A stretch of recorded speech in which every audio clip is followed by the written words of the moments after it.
Bonjour, bienvenue dans cette nouvelle vidéo où on va voir en fait un petit peu comment j'ai pu avancer sur les bâtiments pour Marvel Crisis Protocol. J'ai bien avancé sur le projet, donc pour moi l'objectif c'était vraiment de faire 2 bâtiments, je voulais vraiment capitaliser. Déjà parti sur le supermarché, donc là vous voyez je n'ai utilisé que des pièces de la boîte, donc en fait j'ai fait une forme de L on va dire, donc si on le met en perspective avec le Daily Bugle, on voit bien que ça marche plutôt pas mal.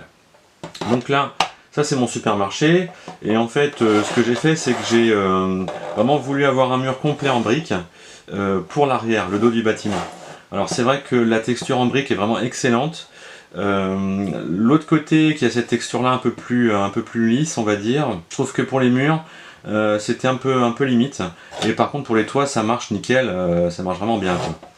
Donc là si je mets quelques personnages, on voit c'est impeccable quoi. Là on est vraiment à la bonne hauteur. Je suis motivé en fait, j'ai mis les panneaux sur des socles, alors c'est les socles de 32 mm de chez Games, pour en fait les rehausser un petit peu, histoire de les amener un petit peu à la même hauteur que les autres, parce que j'ai trouvé vraiment un petit peu trop fin. Donc là c'est plutôt pas mal. Et j'ai essayé en socle carré, je trouve pas ça terrible. Voilà. Après tout ce qui est boîte aux lettres et poubelles, ça va rester comme ça. Ça c'est très bien, c'est impeccable. On voit bien, comme je l'ai montré dans la vidéo précédente, moi je vais vous le mettre, que au niveau des hauteurs, ça le fait grave.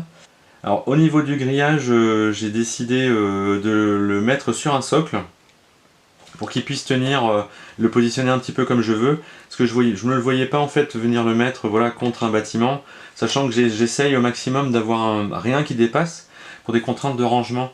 Donc ça c'est important aussi. Donc là en fait j'avais des, on en reparlera à l'occasion, mais ça c'est des chutes de socle de mouvement de Warhammer Battle. Donc bon, la carte plastique, du carton, du bâtonnet de glace fera très bien l'affaire. Et donc l'idée en fait c'était de le positionner sur un socle. Donc voilà, ça c'est bon. Après au niveau de tout ce qui est ces petits accessoires là, bon je voulais pas m'embêter en fait à les individualiser. Ce que je vais faire c'est que je vais tous les regrouper, comme ça. Alors j'ai pas encore trouvé le sens vraiment précis. Je vais tous les coller et certainement combler avec un peu le green stuff, et ça me fera un élément de taille 2 qu'on va pouvoir utiliser en partie. Alors pour le deuxième bâtiment, voici ce que j'ai réussi à faire. Donc en fait, vous remarquerez qu'il manquera un petit bout, mais là globalement voilà, j'ai repris la texture brique parce que en fait je la trouve vraiment intéressante, sauf au dos, puisqu'en fait on n'a pas assez de tuiles, puisque là l'autre côté en fait c'est complètement lisse. Là du coup j'ai voulu garder la rainure pour conserver, pour que ça réagisse un petit peu au brossage à sec. Et là on va avoir un côté un peu béton industriel. Voilà, je verrai peut-être mettre des affiches, on verra la peinture, comment est-ce qu'on peut rendre ça plus sympa. Donc globalement ça nous fait un deuxième bâtiment, sauf qu'il manque un bout du toit. Du coup pour finaliser le toit en fait j'ai découpé dans du PVC 3 mm des petites plaques, et donc en fait qui sont à dimension et qui vont venir du coup boucher là. D'accord, donc on pourrait laisser ça comme ça. Après globalement c'est vraiment très lisse au niveau de la texture par rapport à ça. Donc j'ai fouillé un petit peu dans ma boîte à Rabio, et en fait ce que j'ai retrouvé, ce sont des socles de Warhammer toujours. Et donc ce que je vais faire, je pense que je vais venir les positionner voilà, au-dessus pour finaliser le toit. Alors on s'aperçoit qu'au niveau de la texture c'est quasiment pareil. Et après je viendrai sûrement agrémenter le toit d'éléments, ce genre de choses. Donc voilà pour l'instant où j'en suis. Avec le contenu de la boîte, on arrive à faire voilà, une zone qui est plutôt intéressante.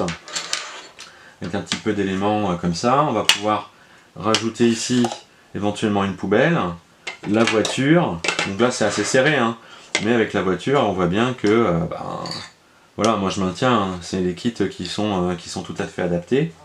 Et je voulais aborder la petite astuce de fin de vidéo avec vous. Donc moi ce que je fais en fait au départ c'est que je vais travailler un peu sur les concepts, sur les volumes, et donc du coup je prends le minimum de clips et je vais venir commencer à monter la zone, voilà, à comparer, mettre des toits, positionner, ce genre de choses, pour voir un peu le volume que ça prend, ce que j'ai fait là.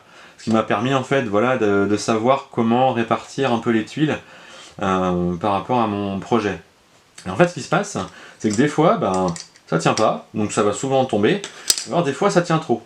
Et donc du coup dans ces cas-là, Alors, soit on peut tourner un petit peu à gauche, à droite comme ça pour essayer d'enlever le clips, mais souvent, j'en ai pété beaucoup, bah voilà, le petit élément qui rentre ici dans le trou, bah il casse, il reste dedans. Donc ça, c'est vraiment pénible. Donc globalement, ce qu'il faut absolument avoir, c'est une pince coupante. Et ce que vous faites, en fait, c'est que vous allez de l'autre côté et vous poussez, voilà, et là, le clip il tombe sans abîmer quoi que ce soit, et il est toujours réutilisable. Et, continuer à avancer sur le projet. Ce bâtiment-là, il va vraiment évoluer. Au niveau de la structure, c'est bon, pour moi c'est validé. Ce que je vais faire du coup, c'est l'agrémenter, rajouter quelques détails, notamment sur tout ce mur-là.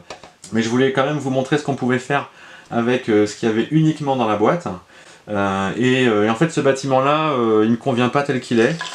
Je vais complètement le modifier, et donc je vous invite à regarder la prochaine vidéo pour voir un peu ce que j'en ai fait. Alors j'en profite aussi, comme on est en fin de vidéo, pour remercier tous les gens qui ont regardé la vidéo, les quelques messages que j'ai pu avoir, même les nouveaux abonnés, donc ça fait toujours plaisir. Ce que je vais faire, je pense, c'est je vais vous montrer un petit peu comment j'avance sur le projet, sur les bâtiments, et surtout sur la table.